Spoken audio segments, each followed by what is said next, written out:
सागर, महासागर, समुद्र, जलधर, ओशियन, ये इस ब्रह्मांड का सबसे कीमती नाम है, सबसे ज्यादा आवश्यक नाम है, सबसे गहरा है, कभी शांत तो कभी सुनामी सा है, यातायात का साधन भी और पृथ्वी पर जल का स्रोत भी। समुद्र जहां है वहां जीवन है। इसी धारणा को ध्यान में रखकर नासा, इसरो जैसी संस्थाएं इस अनंत ब्रह्मांड में महासागर की खोज कर रहे हैं, क्योंकि महासागर का होना ही जीवन की उम्मीद भी है और सबूत भी। क्या आपने कभी सोचा है कि अंतरिक्ष से हमारी पृथ्वी कैसी दिखाई देती है? पृथ्वी को अंतरिक्ष यदि देखा जाए तो ये सुंदर नीले रंग की गेंद जैसी दिखाई देती है, जो अपने अक्ष के चारों ओर घूमती नजर आती है, क्योंकि यहां मौजूद महासागर पृथ्वी की सतह का 70% हिस्सा कवर करते हैं और इसी वजह से ये नीले रंग की दिखाई देती है। और तो और दोस्तों, पृथ्वी पर जीवन भी इन्हीं की देन है। आपको ये जानकर हैरानी होगी कि हमारे सौरमंडल में केवल पृथ्वी एकमात्र ऐसा ग्रह है जो लिक्विड वाटर के लिए जाना जाता है। यह लिक्विड पानी का 97% भाग इन्हीं महासागरों में मौजूद है। ये विशाल महासागर कहां तक फैले हैं, इसका अंतिम छोर अभी तक हमें पता नहीं है। ये कितने गहरे हैं और इनकी गहराई में क्या रहस्य छिपे हैं, ये भी हमें जानने की आवश्यकता है। उससे भी हैरान करने वाली बात तो कि हम केवल इन महासागरों का अभी तक 5% ही जान पाए हैं। केवल इतना हिस्सा एक्सप्लोर कर पाए हैं और उसमें हमारे पास लिमिटेड जानकारी है। अब सोचिए इन महासागरों में और कितने रहस्य छिपे हैं। तो आज हम महासागरों की वो सब बातें जानेंगे जो आपके लिए जानना बेहद जरूरी है। जैसे महासागर यानी कि समुद्रों का निर्माण कैसे हुआ, या आखिर पृथ्वी पर क्यों है, यह हमारे लिए कितने महत्वपूर्ण है, संसार में कितने महासागर हैं और उनकी क्या खास बात है। इन सभी सवालों का जवाब जानने के लिए हम चलते हैं एक अनंत सफर पर, जो समुद्र की गहराई में जाता है और समुद्र की सतह पर भी रेंगता है। बहुत पुराने समय की बात है जब महासागर बनने शुरू हुए थे। उस समय पृथ्वी का पानी गैस की फॉर्म में मौजूद था। जब तक हमारी पृथ्वी की तापमान 212 डिग्री फ़ारेनहाइट से नीचे नहीं आ गया, तब तक पानी गैस ही बना रहा। लगभग 3.8 बिलियन साल पहले जब पृथ्वी ठंडी हुई तो वहां गैसीय पानी अब लिक्विड फॉर्म में बदलने लगा। इस पानी ने बारिश का रूप लिया और उस बारिश ने पृथ्वी की सतह को भर दिया। यह बारिश कोई 1 या 2 दिन की बारिश नहीं थी, ये लाखों साल तक लगातार बरसती रही और यही बेसिन आज के महासागरों का रूप ले चुके हैं। फिर कई सदियों तक लगातार बारिश होती रही और पानी पृथ्वी पर मौजूद बड़े बड़े गड्ढों में जमा होने लगा, जिससे सागर बनने लगे। ग्रेविटी फोर्स ने पानी को पृथ्वी से बाहर जाने से रोक लिया और इसी तरह हम आज महासागरों को देख सकते हैं। ये महासागर इतने विशाल है कि इनका पानी दूर तक फैला हुआ दिखाई देता है। जहां तक नजर जाए केवल पानी ही पानी। अब कुछ लोगों के मन में यह सवाल आ सकता है कि हमें पानी की कमी कहां है, जबकि हमारे पास इतना सारा पानी है। पृथ्वी पर 70% यदि पानी है तो फिर पानी की कमी कैसे हो सकती है? असल में पृथ्वी पर उपलब्ध अधिकांश पानी महासागरों में है, जो खारा होता है और पीने के लिए उपयुक्त नहीं होता। ताजे पानी के स्रोत बहुत सीमित हैं और ज्यादातर ताजे पानी ग्लेशियर, आर्कटिक बर्फ और भूजल के रूप में होता है। इसी कारण हमें पानी की कमी का सामना करना पड़ता है। महासागरों और समुद्रों के पानी को पीने के लिए उपयुक्त नहीं माना जा सकता। इसकी खास वजह है इसका खारापन। महासागरों में पानी का खारापन मुख्यतः उन चट्टानों की वजह से होता है जिनसे टकराकर बारिश का पानी महासागरों में समाता है। हालांकि बारिश का पानी थोड़ा एसिडिक होता है, लेकिन महासागरों के खारेपन का बड़ा कारण ये चट्टानें हैं और उसमें मरने वाले वो जीव जंतु हैं जो लगातार जीवन जीते हैं और इसी में मर जाते हैं। हालांकि महासागरों से हमें पीने का पानी नहीं मिल सकता, लेकिन एक महत्वपूर्ण चीज है जो हमें इनसे प्राप्त होती है और वह है ऑक्सीजन। आपको जानकर हैरानी होगी कि हमारे लिए आवश्यक ऑक्सीजन का लगभग 70% महासागरों में मौजूद समुद्री पौधे, विशेषकर समुद्री शैवाल उत्पन्न करते हैं। इसीलिए महासागर हमारे जीवन के लिए महत्वपूर्ण ऑक्सीजन का सबसे बड़ा स्रोत है। यानी ये सिर्फ पानी ही नहीं, सांस लेने के लिए हवा भी देते हैं।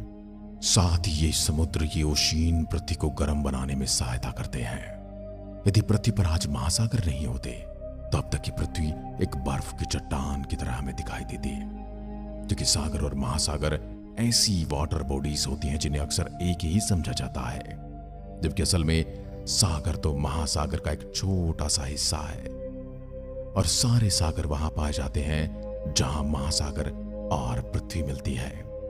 इस तरह सागर महासागर के किनारे पर पाए जाते हैं और कुछ हद तक जमीन से घिरे होते हैं। 7 सीज की जिस प्रेस का इस्तेमाल एशियंट टाइम में महासागरों के लिए किया जाता था, उसके अनुसार पृथ्वी पर मौजूद 7 महासागर आर्कटिक, उत्तरी अटलांटिक, दक्षिण अटलांटिक, उत्तरी प्रशांत महासागर, दक्षिण प्रशांत महासागर, हिंद महासागर और अटलांटिक महासागर रहे हैं। लेकिन हमारे इन महासागरों को ज्योग्राफिकली केवल 5 माना गया है और वर्तमान समय में पृथ्वी पर मौजूद महासागरों की संख्या 5 ही कही जाती है।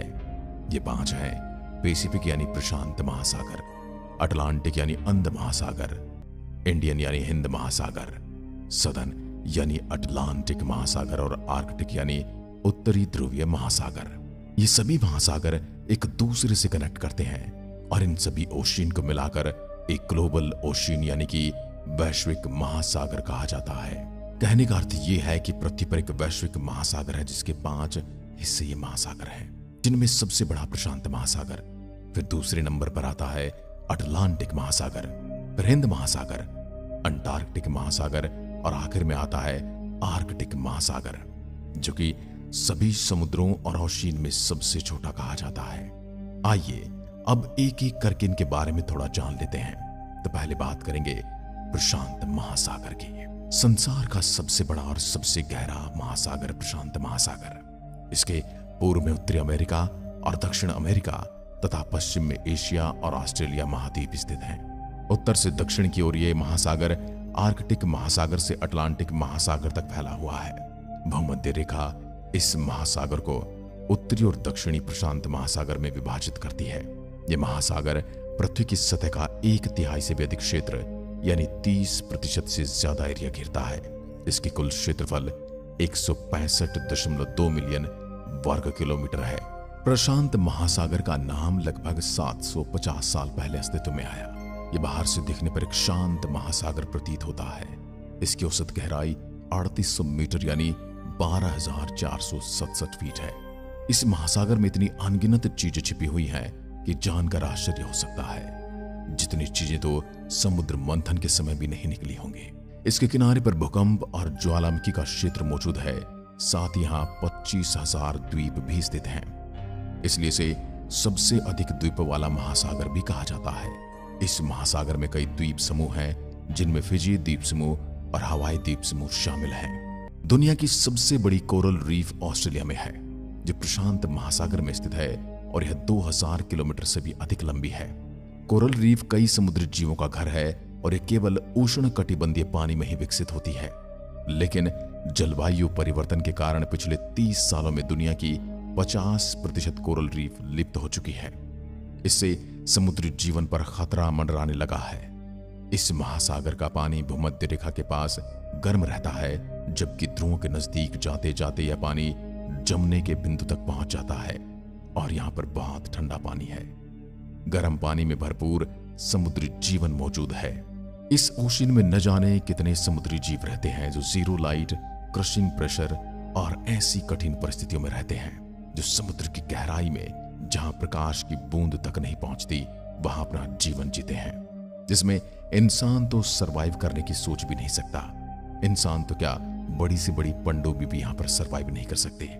इन समुद्री जीवों में penguin, hammerhead shark, Pacific white sided dolphin, octopus, sea turtle, elephant seal, killer whale और डुगोंग शामिल हैं। इसके अलावा यहाँ बायोलुमिनिसेंट जीव जैसे कि एंगलर फिश, वैम्पायर स्क्विड और ग्लोफिश भी पाए जाते हैं। अब बात करते हैं अटलांटिक महासागर की। यह ओशियन दुनिया का दूसरा सबसे बड़ा ओशियन है और पृथ्वी की 25% सतह पर फैला हुआ है। यह ओशियन जुरासिक पीरियड के दौरान बना था और इसका नाम ग्रीक देवता एटलस के नाम पर पड़ा। इसे लोगों में डर पैदा करने वाला कहा जाता है, क्योंकि पहले यहां कई दुर्घटनाएं हुई थी, जिससे इसे अंध महासागर भी कहा जाने लगा। यह ओशियन 106.5 मिलियन वर्ग किलोमीटर क्षेत्र में फैला हुआ है। भूमध्य रेखा इसे उत्तर अटलांटिक और दक्षिण अटलांटिक महासागर में बांटती है।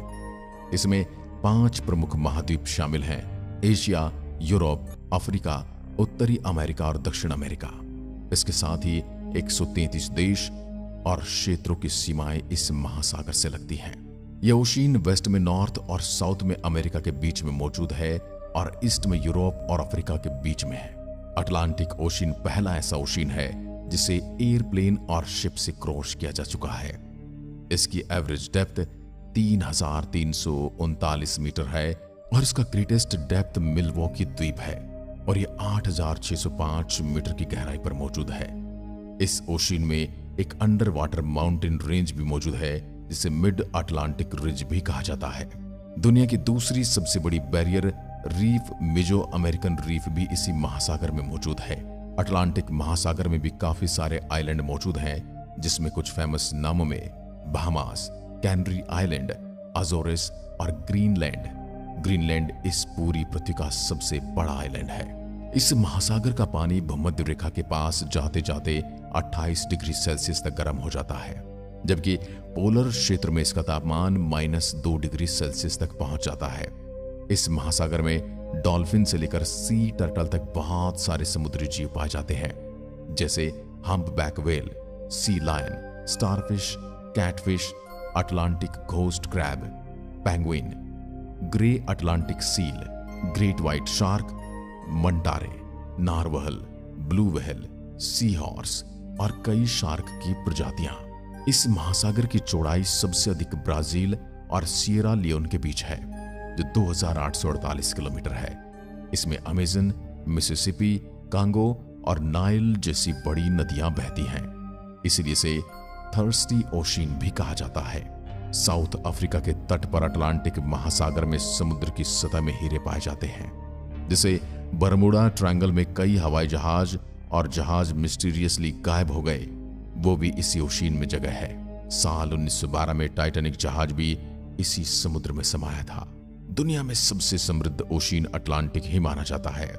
इस ओशियन में नेचुरल गैस और तेल के भंडार का अकूत भंडार मौजूद है।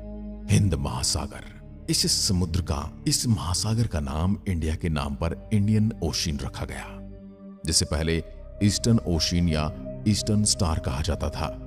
प्राचीन संस्कृत साहित्य में इस ओशियन को रत्नाकर कहा गया है, और ऐसा इसलिए कहा गया क्योंकि इस सागर में मौजूद हैं रेयर मिनरल्स मोसिनाइट, एल्मेनाइट और क्रोमाइट। यह महासागर 180 मिलियन साल पहले बनना शुरू हुआ था और 1500 के दशक में महासागर एक्सप्लोर हुआ। तब नाविक अफ्रीका और आसपास के रूट तलाश कर रहे थे।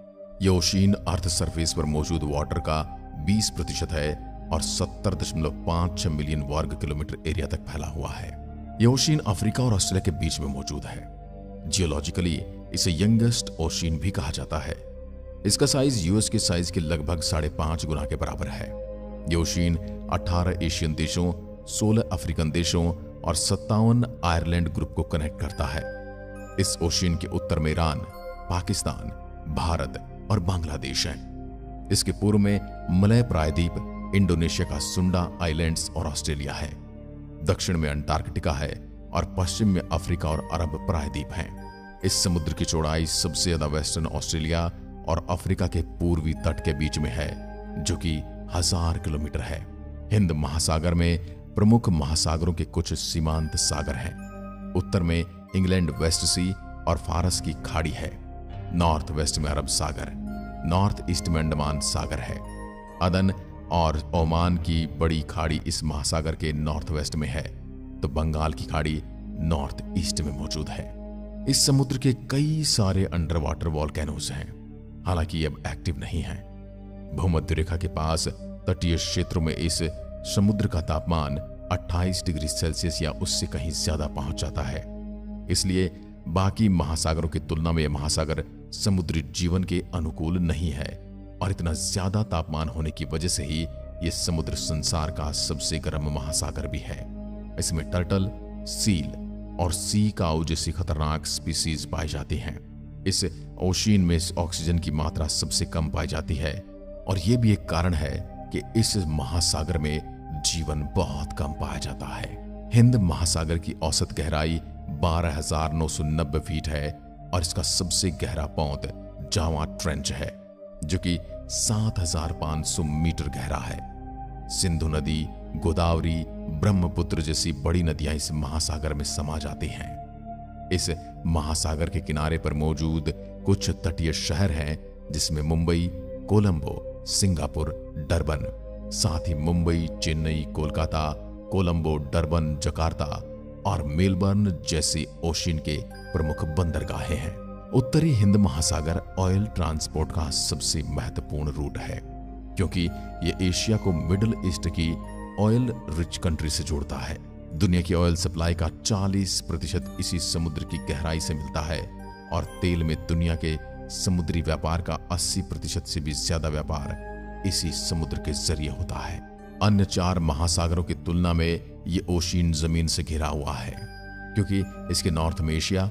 हैरान करने वाली बात तो यह है कि हिंद महासागर हर साल 20 सेंटीमीटर तक चौड़ा होता जा रहा है, जिसकी वजह है नॉर्थ पोल और साउथ पोल की बर्फ का पिघलना, जो हमारे लिए एक खतरे का संकेत है। Antarctic ocean. ये ओशियन पृथ्वी के दक्षिण में मौजूद है, इसलिए इसे दक्षिणी महासागर, दक्षिण ध्रुवीय महासागर जैसे नामों से जाना जाता है। इस ओशियन को पहले महासागरों की गिनती से निकाल दिया गया था, लेकिन अब फिर से इसे लिस्ट में शामिल कर लिया गया है। साल 1953 में इस ओशियन को सागर और महासागरों की सीमा से हटा दिया गया था, जिसके बाद साल 2000 में एक बार फिर महासागरों में आकर मिल गया। इसका पानी अन्य महासागरों से अलग पाया गया था। ये एक ऐसा ओशियन भी है जो एक महाद्वीप को घेरता है और इसका नाम है अटलांटिका। ये दुनिया के 5 ओशियन में दूसरा सबसे छोटा ओशियन माना जाता है। ये पृथ्वी की सतह का केवल 6% हिस्सा ही कवर करता है। ये महासागर 20.33 मिलियन स्क्वायर किलोमीटर एरिया में फैला हुआ है और इस महासागर की औसत गहराई 4000 मीटर से 5000 मीटर के बीच है। यह ओशियन इतना बर्फीला और ठंडा है कि हर मौसम में यहां हिमखंड देखने को मिलता है। साथ ही यहां का तापमान -2 डिग्री सेल्सियस से 10 डिग्री सेल्सियस तक चला जाता है। यहाँ का मौसम हमारे गांव शहरों से काफी अलग है क्योंकि यहाँ गर्मियां अक्टूबर से फरवरी तक होती हैं और सर्दियां यहाँ मार्च से सितंबर के बीच। दुनिया की 90% बर्फ अंटार्कटिका में मौजूद है। पृथ्वी का सबसे ठंडा टेम्परेचर भी यहाँ होता है। वैसे इस ओशियन को अभी तक पूरी तरह से एक्सप्लोर नहीं किया गया है, लेकिन वैज्ञानिक कहते हैं कि इस ओशियन के सरफेस पर बहुत से मिनरल्स मौजूद हैं, जिसमें ऑयल, गोल्ड, नेचुरल गैस और मैग्नीशियम शामिल है।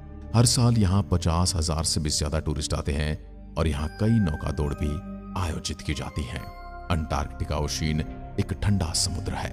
इसके बावजूद इसमें कई मरीन बर्ड्स और एनिमल्स रहते हैं। इसमें दुनिया के सबसे बड़े क्रिएचर भी देखने को मिले। यहाँ कोई भी मानव जाति निवास नहीं कर सकती, लेकिन यहाँ 30 देशों के रिसर्च स्टेशन जरूर बनाए गए हैं, जिसमें 2 इंडिया के रिसर्च स्टेशन शामिल हैं। गर्मियों में इन रिसर्च स्टेशन पर 4000 साइंटिस्ट रहते हैं और सर्दियों में 1000। अंटार्कटिक महासागर ने अंटार्कटिका महाद्वीप को घेरा हुआ है, जिसकी वजह से अंटार्कटिका महाद्वीप पृथ्वी का सबसे ठंडा महाद्वीप है। जहां सबसे कम तापमान मेजर किया गया है वो है -98.6 डिग्री सेल्सियस।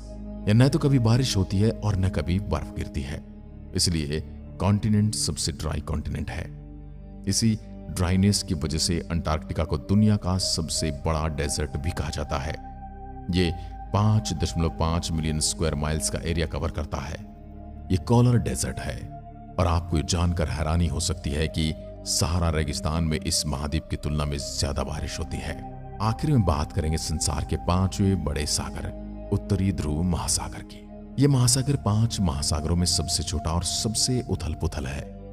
यह उत्तरी ध्रुव के आसपास स्थित है और उत्तरी ध्रुव वास्तव में अंटार्कटिक महासागर के केंद्र में स्थित है। यह महासागर गोलाकार आकार में दिखाई देता है और इसका क्षेत्रफल 6.37 मिलियन वर्ग मील है।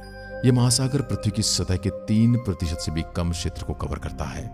इसका पानी बाकी 4 महासागरों की तुलना में कम खारा है। इस महासागर का निर्माण लगभग 40 मिलियन साल पहले हुआ था। 9वीं सदी से पहले बहुत ही कम लोगों ने इस क्षेत्र में कदम रखा था। इस महासागर की औसत गहराई 1038 मीटर है, जो इसे अंटार्कटिका महासागर से कम गहरा बनाती है। इसका सबसे गहरा बिंदु लिटके द्वीप है, जो 5450 मीटर की गहराई पर स्थित है।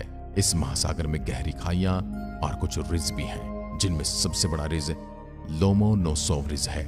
कनाडा, संयुक्त राज्य अमेरिका, रूस, नॉर्वे, आइसलैंड और ग्रीनलैंड इस महासागर की सीमा पर स्थित हैं। अंटार्कटिक क्षेत्र की बर्फ में दुनिया के ताजा पानी का लगभग 10% है। यह विशाल सफेद जमी हुई बर्फ सूर्य की किरणों को परावर्तित करके इस क्षेत्र को ठंडा बनाए रखने में मदद करती है। यहाँ का तापमान -2 डिग्री सेल्सियस तक रहता है। सर्दियों में बर्फ की मोटी चादर पूरे महासागर को ढक लेती है, जबकि गर्मियों में भी अधिकांश हिस्से में बर्फ बनी रहती है। बर्फ बसंत और गर्मियों में पिघलती है और शरद ऋतु में सर्दियों में फिर से जमा होकर अपने पुराने रूप में आ जाती है। यहाँ सितंबर से मई तक सर्दियां रहती हैं। जब आर्कटिक महासागर की बर्फ पिघलती है तो यह पोषक तत्व और जीवों को पानी में छोड़ देती है, जो शैवाल के विकास को बढ़ावा देते हैं। इस महासागर में कई महत्वपूर्ण पोर्ट हैं, जैसे रूस में मुरमास्क, नॉर्वे में किर्कनस, ग्रीनलैंड में नू और कनाडा में चर्चिल। प्रशांत और अटलांटिक महासागरों के बीच जाने के लिए आइस ब्रेकर या न्यूक्लियर पावर्ड सबमरीन आर्कटिक महासागर के माध्यम से नॉर्थ वेस्ट पासेज का उपयोग कर सकती है। माना जाता है कि लगभग 25% अनडिस्कवर्ड पेट्रोलियम आर्कटिक महासागर में मौजूद है। यहाँ इनुइट, यूपिक, टेलिट और सामी जैसी जातियां भी निवास करती हैं। ये महासागर व्हेल, पोलर बियर और सील्स का घर है। यहाँ मछलियों की कई प्रजातियां पाई जाती हैं, जो दुनिया में कहीं और नहीं मिलती। यहाँ कई देशों के रिसर्च स्टेशन भी मौजूद हैं, जिनमें भारत का पहला परमानेंट रिसर्च स्टेशन हिमाद्री शामिल है। आर्कटिक महासागर को तेल और गैस के विकास, मछली पालन, खनन और शिपिंग ट्रैफिक की वजह से खतरे का सामना करना पड़ रहा है। इसके अलावा इस महासागर के लिए सबसे बड़ा खतरा जलवायु परिवर्तन है। हालांकि ये महासागर कई बर्फ की चादरों से ढका हुआ है, लेकिन ग्लोबल वार्मिंग और प्रदूषण के कारण बर्फ की चादर आकार में कम हो रही है। अगर यह प्रक्रिया इसी प्रकार जारी रही तो साल 2040 तक आर्कटिक महासागर में बहुत ही कम बर्फ रह जाएगी। बर्फ के बिना आर्कटिक में बर्फ पर निर्भर रहने वाले और शिकार करने वाले ध्रुवीय भालू जैसे जीवों के लिए खतरा पैदा हो सकता है, और साथ ही खतरा पैदा होगा समुद्र के किनारे रहने वाले शहरों और बसने वाले जातियों के लिए। आज की वीडियो में बस इतना ही। जय हिंद, जय भारत।